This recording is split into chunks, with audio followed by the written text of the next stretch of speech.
Guys, okay, so we're into the new year now, so there's a couple of little jobs that we need to think about doing in terms of bow setup.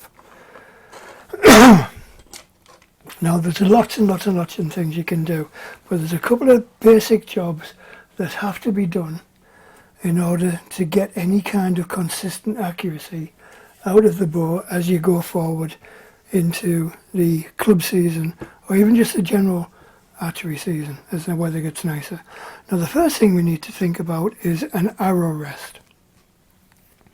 Now you can, if you're in, for instance, if you're shooting barebow or traditional, you can just shoot off what is called shooting off the shelf.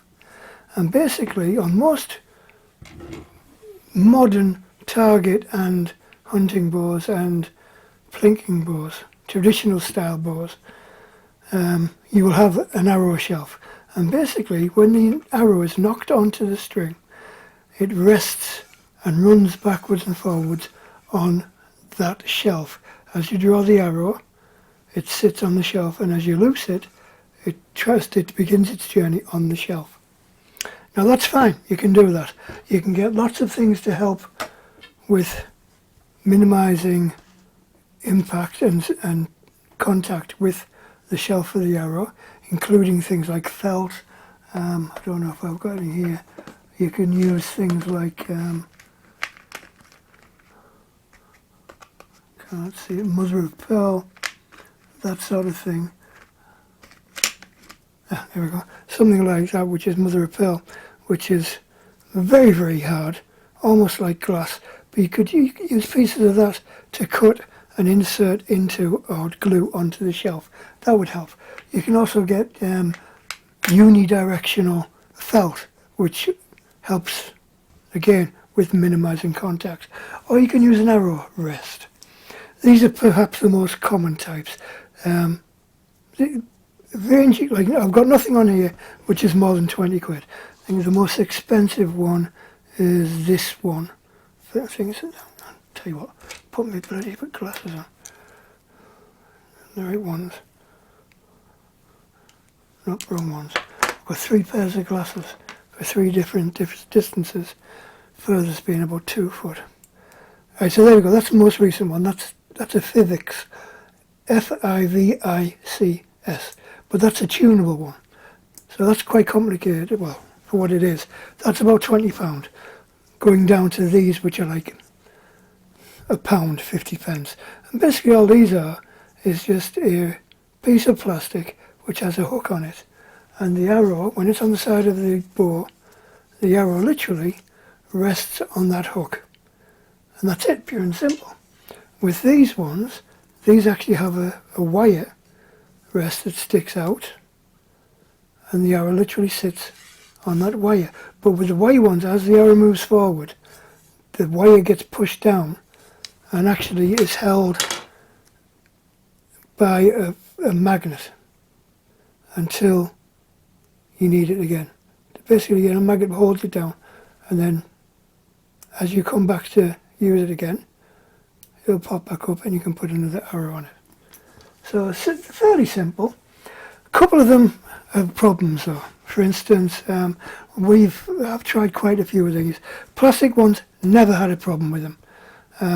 But they are really, really basic, really simple. These other ones, these are all made by Cartel, apart from that one, which is Fivics. The Cartel ones, they're actually quite a bad design. They're basically just a bent piece of wire. I don't know whether you can see it. It's a piece bent in one direction there and in the other direction there.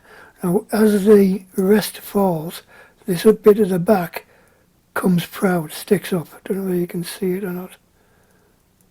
You see? That there. Now, the problem we've found is this one, for instance, actually caught one of my arrow shafts and stopped the arrow dead in its flight. Scared the living daylights out of me. It was almost like dry firing the bow. That one's another that's the same as that one, or very similar to it. The other one was, these were like £8 each. These are like 50 pence each. This one, which is a Midas Gold one, was a little bit more expensive. I think this was about £9, £9 or £10. But it's the same thing. as the arrow rest falls, that piece of the back comes up.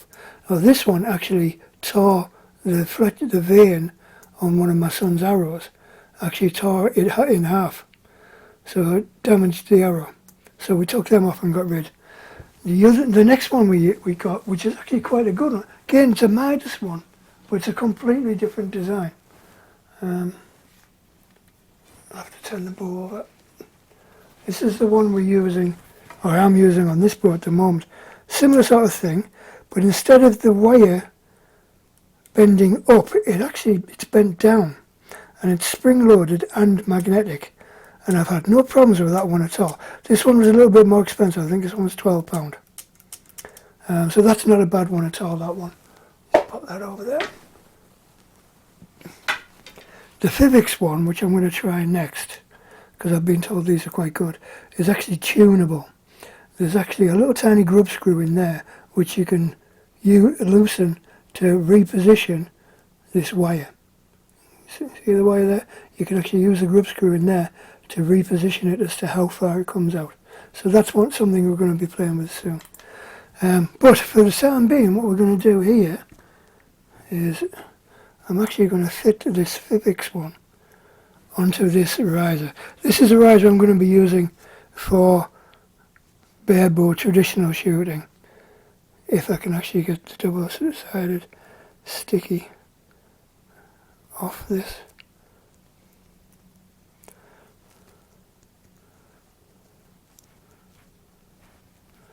Typical, can't get the double-sided sticky off it. Is that the right one? That's the wrong one, that's why that's not working. Ah, so there it is. Right, so we shall peel off the backing, like so. Now if you notice on the riser there is a hole. That hole there is to allow another accessory to be fitted, which is called a pressure button, which can be used to slightly alter the position of the arrow on the arrow rest and can again aid accuracy. But for the time being, we're just going to fit that over in the right position, if we can get it in the right place. There we go. Now this is quite a slimline model as well, so it doesn't take, if you compare it in size to that, which is quite small. So we're hoping that this will actually do quite well. We've had a couple of other types called flippers and things like that, but they literally fell apart. So we're going to give that a go. So there we go, arrow rest fitted. Right, the next job we've got to do, which you would have to do this at some point, if for instance you were fitting a new string, things like that, and that's to fit a nocking point onto the bow. That is quite important because it means you can get the positioning of the arrow on the string really quite consistently. And consistency in archery is everything. You can't get accuracy without consistency. I just found the correct box, which is that one. So we're going to fit a nocking point. Now you don't need any specialist tools. A pair of pliers and something like this and an arrow will do it. But you can also get specialist nocking pliers and a brace height gauge to help you with the job. So basically you get your bow, we've fitted the arrow rest.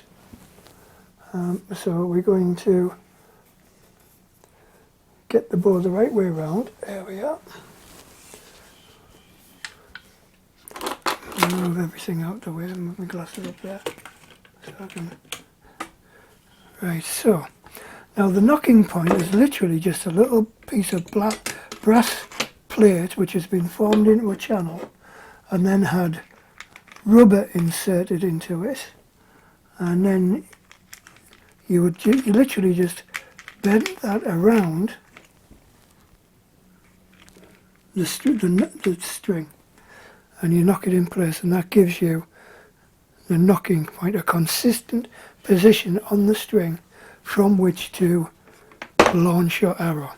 So basically what you do, well actually what you can do is get an arrow, sit it on the arrow rest and knock it onto the string, and then if you get something like this, an engineer's square, and just make sure that the string is at 90 degrees to the arrow, the arrow is at 90 degrees to the string, and then you would fit the knocking point underneath the arrow knock.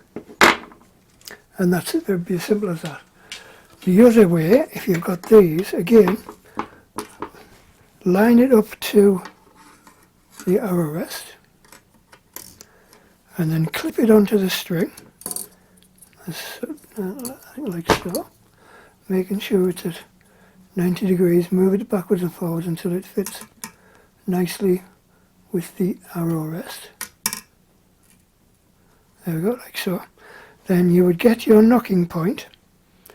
Now there's some markings on here, because if you're shooting bare bow, the knocking point, you can use it to tune your point of aim.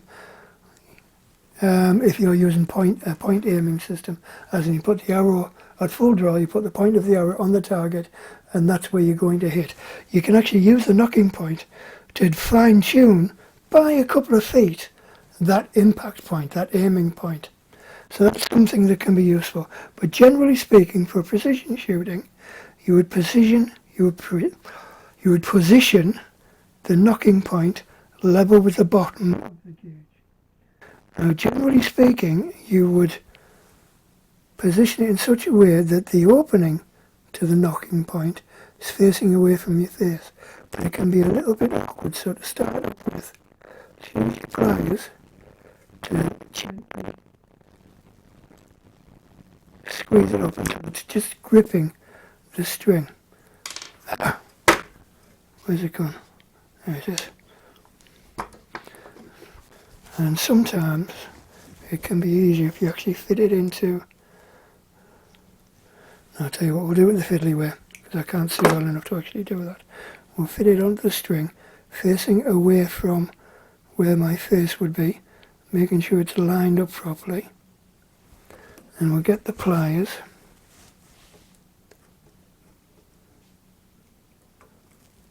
And just make sure it's lined up.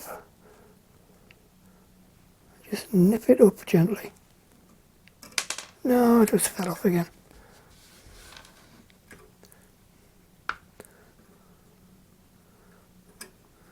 that back on there. I will get this done.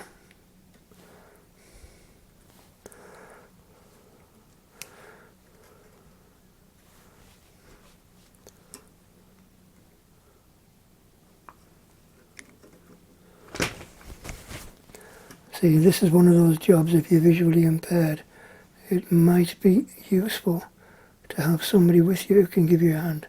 Right, so we're almost there.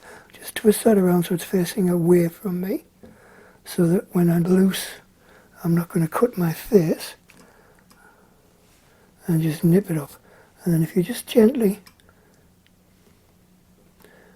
turn it slightly as you tighten,